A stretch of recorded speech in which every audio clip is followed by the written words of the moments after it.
She was stopped at the shooting range's gate because of her faded jacket and an old rifle that looked like it had just come out of the museum. VIP lanes are not for the lost and confused, the receptionist explained, her eyes skimming her as if she were refusing. A spoiled kid sneered, "Are they letting in mops and maintenance now?" Harper said nothing. She simply pulled out her VIP pass and walked forward, through the laughter and mockery, until 10 perfect shots silenced them completely. Hawthorne Elite Range was a precision temple, its glass and steel facade gleaming in the California sun like a polished bullet. Inside, the air was thick with gunpowder and privilege, with each lane highlighting the ultra-wealthy, high-ranking military officers and athletic prodigies. Black marble floors reflected LED lights, and digital scoreboards lit up with powerful names, including senators' children, Olympians, and tech titans. Membership here was more than just a fee. It was a bloodline, more expensive than most people's mortgages. The walls were adorned with gold-framed photos of world champions, their gaze as cold as their aim. Outside, a velvet rope separated the worthy from the unworthy, and Harper Lane was on the wrong side today, her faded olive jacket and scuffed jeans a blasphemy against the tailored tactical gear that passed by. Harper, 23, was a quiet force, her beauty raw and unadorned. Her auburn hair was pulled into a loose braid, the strands glinting like embers in the sun. Her hazel eyes were sharp and unflinching, with a depth that could stop a heart. She slung an old M1 Garand rifle over her shoulder, its woodstock worn smooth by decades like a piece of history. Her father, Colonel Thomas Lane, was a legendary sniper, a shadow who could end conflicts with a single shot, and he raised her on backwoods ranges, teaching her to breathe with the trigger. Harper had promised to honor his legacy after his death, but the audience saw only a nobody with a thrift store aesthetic, and her presence was an insult to their exclusivity. The receptionist, a man named Derek with a slick haircut and a blade-like sneer, stood in Harper's path at the gate. "This isn't a range for ordinary people," he said, his voice dripping with contempt and loud enough to draw attention. "VIP lanes are for members, regardless of your status." He gestured at her rifle, his gaze sweeping over her faded jacket. Connor Blake, the son of a hedge fund king, smiled as he leaned against a pillar wearing a $4,000 tracksuit. "They're letting in mops and maintenance now," he announced, eliciting chuckles from the crowd behind him. Harper's fingers brushed against her VIP pass, a worn card from her father's former CO, earned through blood and loyalty. She held it out and spoke steadily. "I am a guest." Derek's smirk faltered as the scanner beeped green, but he stepped back, muttering, "This is a mistake." As Harper walked inside, the crowd parted, their laughter forming a gauntlet. As Harper moved through the lounge, the range's live stream feed transformed into a digital gallows. Phones glowed, and members posted in real time, their captions a public execution. One read that she had a welfare shooter, zooming in on her scuffed boots. Another post, shared by the son of a congressman, said, "She's a joke." Vanessa Cole stood up, her voice loud enough for the live stream to hear. "Look at her, thinking she can shoot with us," she mocked, gesturing to Harper's jacket.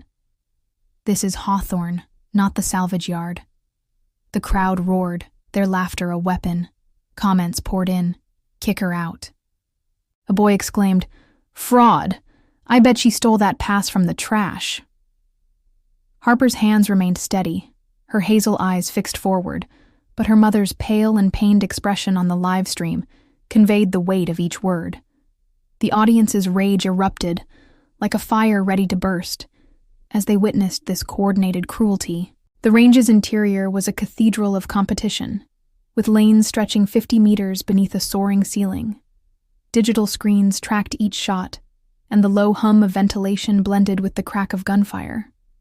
Members lounged in leather chairs, sipping $20 lattes while their rifles gleamed with custom engravings. Harper's jacket drew stares like a crack in a mirror, as did Tyler Reed, a trust fund kid sprawled in a chair with his $12,000 rifle propped beside him. "Even the cleaning staff has access now, right?" He snorted, his voice carrying throughout the lounge. His clique, a group of prep school heirs, laughed, their gaze slicing Harper's jeans. What is she going to do? Polish the targets?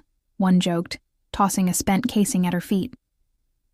Harper stepped over it, her face calm, her silence a barrier to their venom. Professor Laura Vance, a range instructor, stepped forward from the coaching staff, her tailored blazer contrasting sharply with Harper's faded jacket. "This is extremely unusual," she said, her voice full of false pity and loud enough for the lounge to hear. "Hawthorne is for trained professionals, not charity cases containing museum pieces."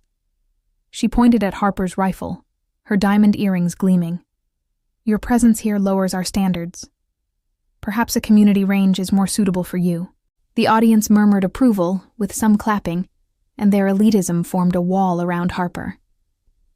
"Leave now, and we'll forget this embarrassment," Vance added, her words deliberately cut.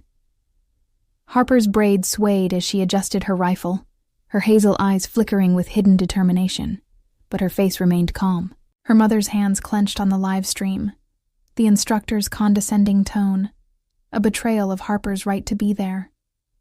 The audience's rage boiled over, and their outrage at this authority-driven attack burned like a wound. Vanessa Cole, a sharpshooter with $6,000 custom sniper optics and a modeling contract, adjusted her scope while her blonde hair cascaded in perfect waves. She looked at Harper, her lips curling. "This is a training ground, not a low-budget war movie cosplay," she said, her voice sharp enough to cut glass and amplified by the live stream mic above. The range's social media feed buzzed, and comments flooded in. "Who's the loser? Get her out!" Colonel Raymond Pierce, a grizzled ex-Marine with a chest full of medals, stood nearby, his irritation visible. "Are you even sure which end of the rifle you're supposed to be holding?" He barked, his tone filled with contempt. Harper returned his gaze, her hazel eyes unwavering. "I'll figure it out," she said softly, her words a silent promise. The audience snickered, their phones out, bracing for her failure. Ethan Caldwell, the billionaire heir, was the range's golden boy at 25 years old, with dark curls, a chiseled jaw, and eyes that could charm or burn. His black tactical gear was meticulously tailored, and his $60,000 custom rifle gleamed like a predator. He'd just fired a round of 9.9, 9.8, and 9.7, and his scores were flashing on the digital board to roars of approval. He turned to face Harper, and his grin was a weapon. "If you beat me, I'll leave right away," he said, his voice smooth and mocking, loud enough for the live stream. "But if I win, you'll be gone, janitor." The audience erupted, their laughter like a tidal wave. Ethan leaned in, his breath warm. "There is no pressure, sweetheart." Harper did not flinch. She simply nodded once, her silence louder than their jeers. The live stream audience saw their hearts with Harper, imploring her to shatter their arrogance. The mockery did not stop. As Harper set up in lane 8, Connor Blake walked over, his tracksuit screaming wealth. "That rifle is a fossil," he sneered, his voice echoing throughout the live stream. "I bet it falls apart before you fire." He grinned as he flicked a coffee stirrer at her feet. "Pick it up, maintenance girl." The audience laughed, their phones recording, captions forming, and hate-range trash. Vanessa adjusted her optics, and her voice cut. "You are embarrassing yourself, hun. Go home before you shoot your foot off." Coach Pierce moved closer, raising his clipboard like a gavel. He said, "This is an elite facility," with a patronizing tone. "We do not have time for amateurs with relics." Harper's hands moved with quiet precision, loading her rifle while her face remained calm. Her mother's face crumpled as she watched the live stream from a hospital bed, each insult wounding her daughter's pride. The range's social media feed resembled a battlefield, with posts piling up. "Petch scrapyard shooter," one reads with a close-up of Harper's faded jeans. Another comment, shared by a politician's daughter in the lounge, read, "She's a fake." Tyler Reed stood with his voice booming. "Why is she here?" This is our range, not a soup kitchen photo shoot." The audience cheered, their elitism a fortress around Harper. Mia Holt, a girl dressed in a designer jacket, tossed a crumpled score sheet at Harper's feet, calling out, "Clean that up, janitor." The paper skidded across the floor, grazing Harper's boots, but she didn't stop. Her braid swayed as she checked her rifle, her hazel eyes fixed on a target 50 meters away. The audience was enraged, their fury at the mob's cruelty a fire waiting to erupt. Harper's insults became sharper as he stood in the lane. A retired general, now a range consultant, leaned toward Coach Pierce, his voice audible over the live stream. "This is what happens when you allow scholarships," he muttered, gesturing to Harper. "No breeding means no skill." The crowd agreed as their phones flashed, capturing Harper's stillness. Vanessa stood up, her eyes glinting, and exclaimed, "You're a walking embarrassment, girl. Leave before you make us all look bad." Connor Blake added, "I bet she's never fired a gun and probably stole that pass."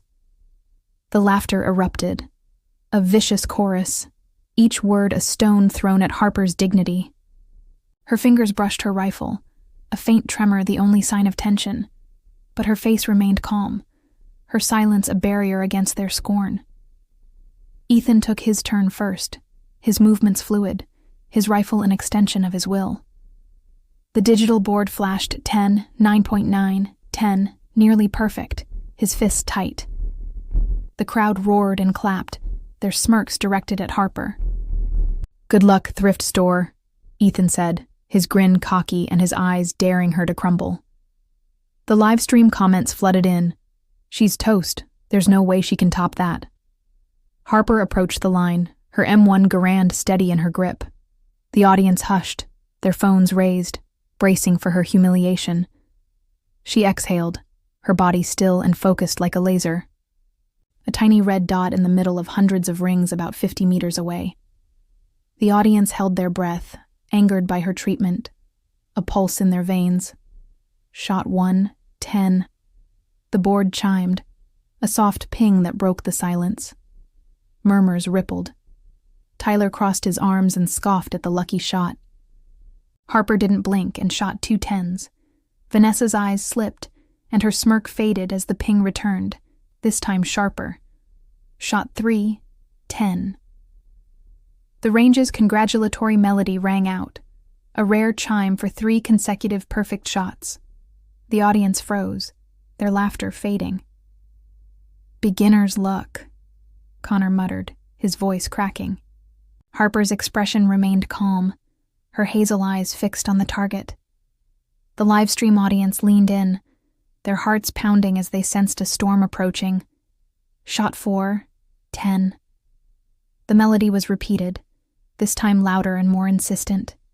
Coach Pierce's clipboard trembled in his grasp. Shot 5, 10. A stunned athlete dropped his headset, which clattered to the floor. Shot 6, 10. The range was a graveyard, with all eyes on Harper, her faded jacket shining brightly under the lights.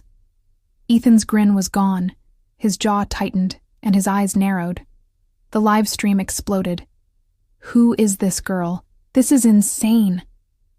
Harper's braid swayed as she adjusted her grip. Her movements were precise, almost sacred. The audience's anger turned to awe, and their belief in her grew with each shot. Shot 7, 10.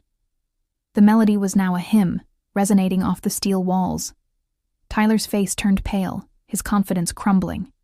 Shot 8, 10. Vanessa ripped off her optics, her hands trembling. Shot 9, 10. The audience was silent, their phones down, and their mockery a distant memory. Shot 10 was dead center, overlapping the first bullet by less than a millimeter. The board flashed a new record, 100-100. The melody played one final time, triumphant, as the system announced that the facility record had been broken. Harper lowered her rifle, breathing steadily, her hazel eyes sweeping the room. The audience roared, their hearts soaring, her triumph ablaze that consumed their scorn. She turned calmly and steadily, speaking softly but piercingly. "My father taught me to shoot when I was 6. she explained, her words cutting through the silence like a blade. He was the top sniper in his unit, while you were still learning how to double-click a mouse. The crowd parted, heads bowed, their previous cruelty a burden they couldn't bear. Coach Pierce, an ex-Marine, rose from his chair, his eyes shining with admiration. He began to clap slowly and deliberately, the sound echoing in the silence. The applause grew in intensity as more people joined in, creating a tide of reckoning. Ethan stood frozen, his mouth twitching and his heart pounding as he noticed her smile. Just a flicker, but enough to unsettle him. Ethan Caldwell stood rooted, his once cocky grin replaced by a flush of shame as Harper's perfect 100-100 glowed on the scoreboard. Her faint but radiant smile struck him like a spark, sending his heart racing. "I was an idiot," he said, his voice cracking loud enough for the live stream to hear. "You are not just better. You are untouchable." The crowd's silence was deafening, their previous jeers now a collective wound. Ethan's eyes, once arrogant, softened as they traced Harper's calm poise, her faded jacket now a badge of honor. The live stream comment has changed, and he is finished. "She's the queen!" Coach Pierce nodded, his voice loud. "Mr. Caldwell, your scores are no longer the standard. Please step aside." Ethan's shoulders slumped, but his gaze remained fixed on Harper, her smile a quiet fire that ignited something new within him. The audience cheered, their hearts soaring as Ethan's fall and Harper's rise intertwined, her victory severing his pride. Ethan's face burned, and his 10s and 9.9s became a source of public humiliation. He had mocked her, challenged her, and ultimately lost in front of everyone. The live stream captured his pale shock, prompting a flood of comments. She destroyed him. Harper was a legend. He stepped forward, his voice low and almost reverent. He looked into her eyes and said, "I was wrong. You are incredible." Harper nodded, her smile soft but warm, catching him off guard. The crowd remained silent, providing a canvas for her victory. Coach Pierce approached, his voice gruff and proud. "That was the best shooting I'd seen in 40 years, he said. "Your father's legacy lives within you." Harper's eyes softened, her promise fulfilled, her mission accomplished. The range's director, General Marcus Tate, took a step forward, his silver hair catching the LED lights and his voice resonating across the lanes. Harper Lane declared that he had redefined excellence, and his words were broadcast live. Her score of 100-100 is now the standard for Hawthorne. He turned to the staff, his expression stern. Those who mocked her, Derek and Professor Vance, face suspension pending review. The standards here are about skill, not status. The audience gasped, the guilty shrank, and their arrogance crumbled. Tate raised a hand to reveal a digital plaque on the screen. Harper Lane currently holds the record. Harper stood tall, her smile a quiet glow, and caught Ethan's eye again, his heart racing with admiration for her grace. The live stream audience roared with applause, which echoed online, with the hashtag Harper Lane trending as a symbol of truth. The audience's hearts swelled as Harper's victory left an indelible mark on the range's history. The range's hierarchy collapsed in that moment. Connor Blake slunk into the lounge, his tracksuit offering no protection against the whispers. She owned him. Vanessa packed her belongings, her modeling contract suddenly in jeopardy, and her arrogance a distant memory. Tyler's boasts died in his throat, his rifle unharmed, and his clique averted his gaze. The live stream went viral, with the hashtag Harper Lane trending on social media and her 10 shots becoming a myth. The general who had mocked her breeding rose, his face flushed, and muttered an apology, his words lost in the applause. Mia Holt, the scoresheet tosser, slipped out, her designer jacket offering no protection against the shame. The range's elite were humbled, and their exclusivity shattered by a girl holding a faded rifle. Ethan lingered, his confidence replaced by curiosity, then awe. He approached Harper later, when the crowd thinned, his voice soft. Can we speak? I owe you everything." Harper's smile widened, her hazel eyes meeting his, and she nodded as a new chapter began. As the applause faded, Ethan approached Harper with a quiet intensity instead of his usual swagger. "I don't deserve your time," he said quietly, his gaze fixed on her smile, that faint, radiant curve that had defeated him. "But I'd be foolish not to try. You're not just a shooter. You are a force." The audience watched, their silence serving as a canvas for his vulnerability. And the live stream captured every word. He is in love. Harper's hazel eyes met his, and her smile deepened, illuminating his world. "Coffee's a start," she said, her voice soft but warm, bridging the gap between them. The range's staff paused, their admiration for Harper now unwavering, her record a new North Star. Ethan's heart pounded. Her smile the moment he fell was the start of something unstoppable. The audience's hearts soared, their satisfaction complete, as Harper's triumph sparked love, her victory immortalized in 10 flawless shots. The range's staff updated the leaderboard, with Harper's name permanently etched at the top, as a rebuke to their scorn. The crowd, once a wall of derision, now stood in awe, their phones down, their previous cruelty a bitter memory. A young athlete who had previously been silent took a step forward, her voice trembling.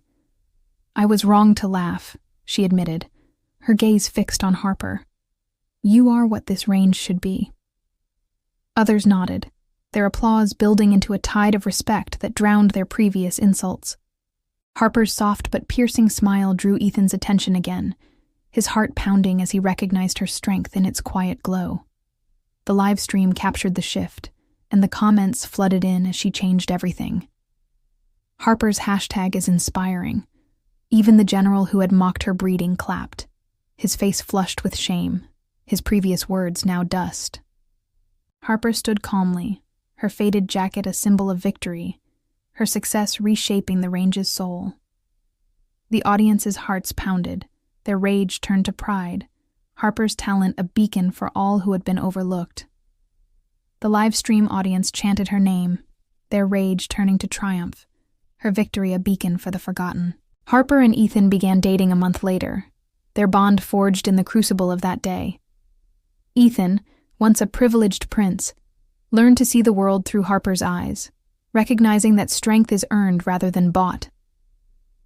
3 months later, he proposed with a simple yet perfect ring, just like her. They married in a quiet ceremony, and the range's plaque now reads, Harper Lane, record holder, 100-100.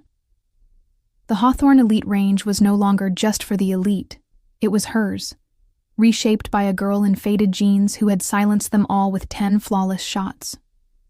Harper Lane didn't need to be praised. She was the perfect bullet. Like, share, and subscribe to receive more stories like this. Tell us in the comments what you would have said after the 10th shot.